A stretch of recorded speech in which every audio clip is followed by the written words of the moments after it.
नमस्कार दोस्तों, बिहनिया संध्या में आपका स्वागत है।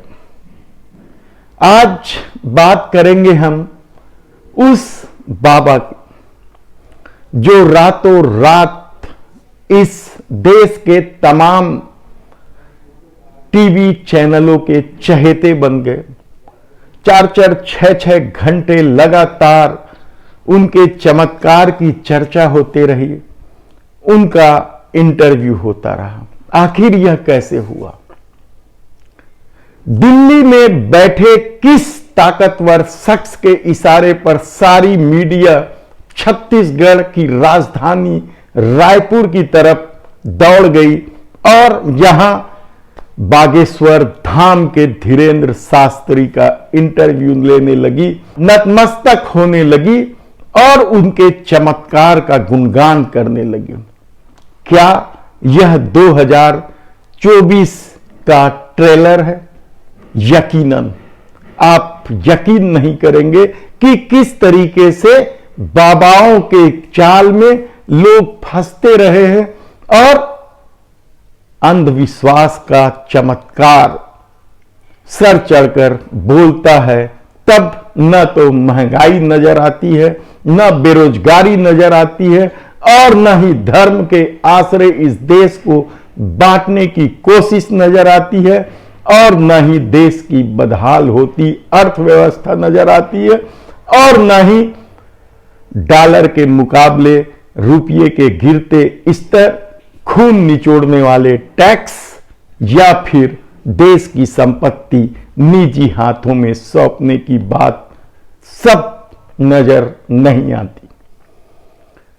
हालांकि आस्था पर किसी भी तरह का तर्क बेमानी है, लेकिन जब शंकराचार्य ज्योतिष पीठ के अविमुक्तेश्वरानंद जी महाराज कहते हैं कि धीरेन्द्र शास्त्री चमत्कार कर रहे हैं तो वे जोशी मठ को बचा लें। यह सबसे बड़ा सवाल है।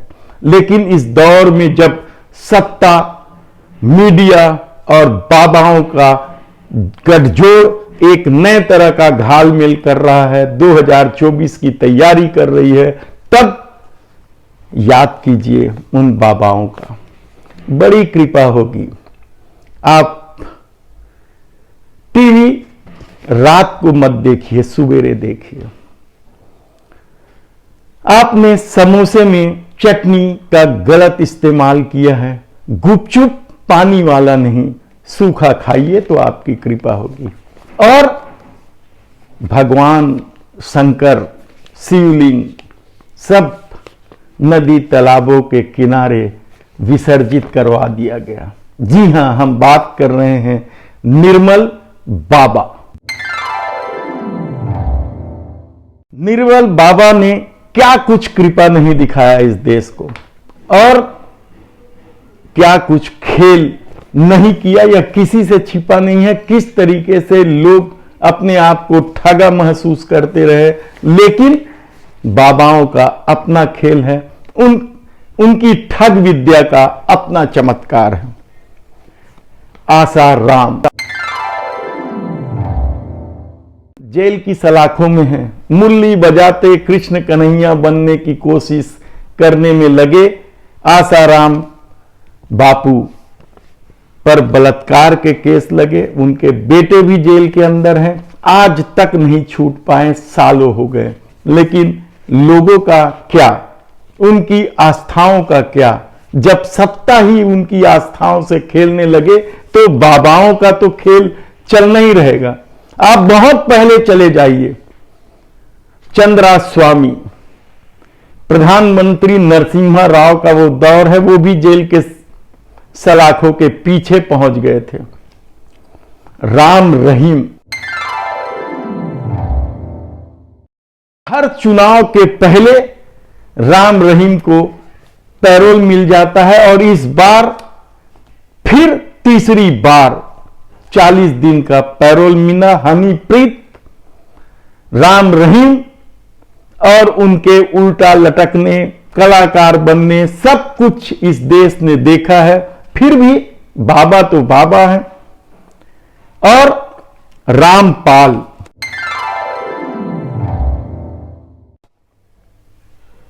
रामपाल हरियाणा के, इनका भी अपना चमत्कार था। वे तो हथियार लेके भिड़ गए थे सत्ता के साथ। और एक और बाबा है जिसे लोग रामदेव बाबा,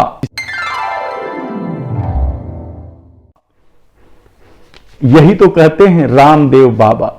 योग के सहारे पतंजलि के दुकान खोलने की इनकी अपनी मक है, पकड़ है, और देसी वस्तुओं को लेकर इन्होंने क्या कुछ नहीं कहा।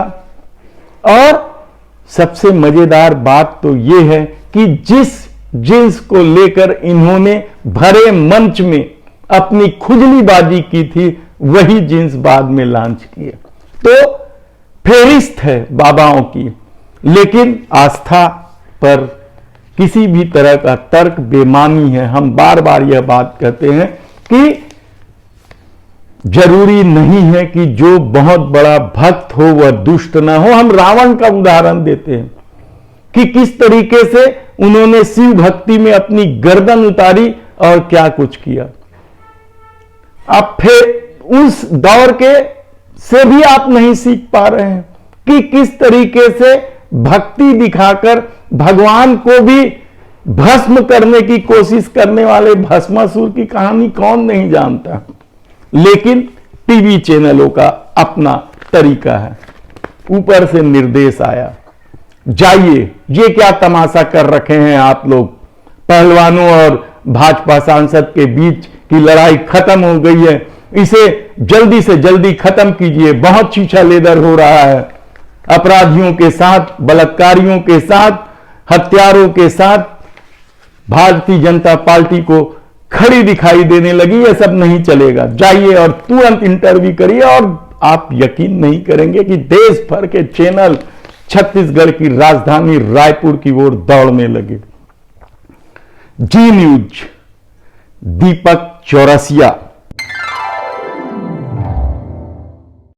ने दावा किया यह सबसे बड़ा इंटरव्यू है।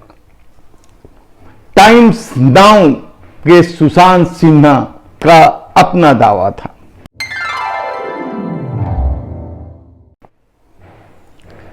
आज तक ने तो कसौटी बाबा की,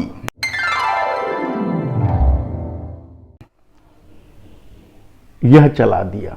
और यही नहीं, उनके ब्लैक एंड व्हाइट कार्यक्रम में सुधीर चौधरी ने भी इंटरव्यू ले लिया। और इससे भी गजब था एबीपी, ज्ञानेंद्र तिवारी। बाबा ने ज्ञानेंद्र तिवारी के पिताजी का नाम बताया, उनके भतीजी का नाम बताया, और फिर ज्ञानेंद्र तिवारी जी गदगद हो गए और बाबा के चरणों में लेट गए। बोले बागेश्वर बाबा की जय। ये मीडिया की भूमिका है, इसे क्या कहा जाए। जबकि इस पर ट्वीट भी करते हैं रोफी गांधी। एबीपी अचंभित है।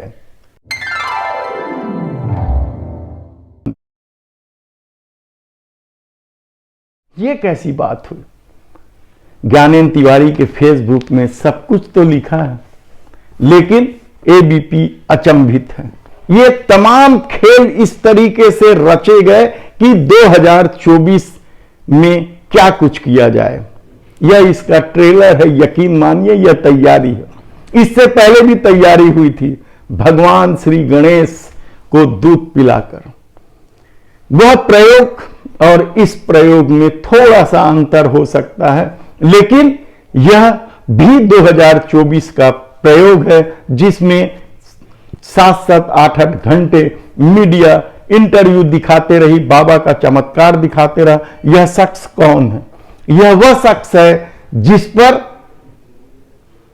दिल्ली के मुख्यमंत्री अरविंद केजरीवाल ने भी आरोप लगाया है कि प्रधानमंत्री कार्यालय का वह दमदार शख्स के आगे मीडिया नाक रगड़ती है, उसके इशारे पर किसको बदनाम करना है, कौन सी खबर दिखाना है, यह तय करती है। वह कौन है शख्स? आप जान गए होंगे, समझ गए होंगे कि किस तरीके से पीएमओ में बैठा वह शख्स दमदारी से मीडिया को अपनी उंगलियों में नचाता है, और जो मीडिया नहीं नाच रहे थे, अदानी अंबानी के जरिए उसे खरीद लिया जाता है। और यह खेल 2024 के लिए किया जा रहा है। तब सवाल यह नहीं है कि बाबा के फेर में कौन आएंगे कौन नहीं आएंगे, क्योंकि उनका अपना तरीका है। झूठ, अफवाह और नफरत की राजनीति का जो खेल है वह इस देश के लिए कितना विध्वंसकारी है, इसकी आप कल्पना नहीं कर सकते। लेकिन हमने कहा है, बार बार समझाया है कि रावण का उदाहरण दिया है कि वे कैसे भक्त थे और दुष्ट थे। यानी हर वह व्यक्ति जो भक्त है वह अच्छा आदमी होगा, यह जरूरी नहीं है। यह हम बार बार अपने दर्शकों को बताते रहे हैं, समझाते रहे हैं। देखना है कि आने वाले दिनों में धीरेन्द्र शास्त्री क्या उसी राह पर चलेंगे, किस राह पर, उसी राह पर। देखिएगा, सोचिएगा जरूर। धन्यवाद।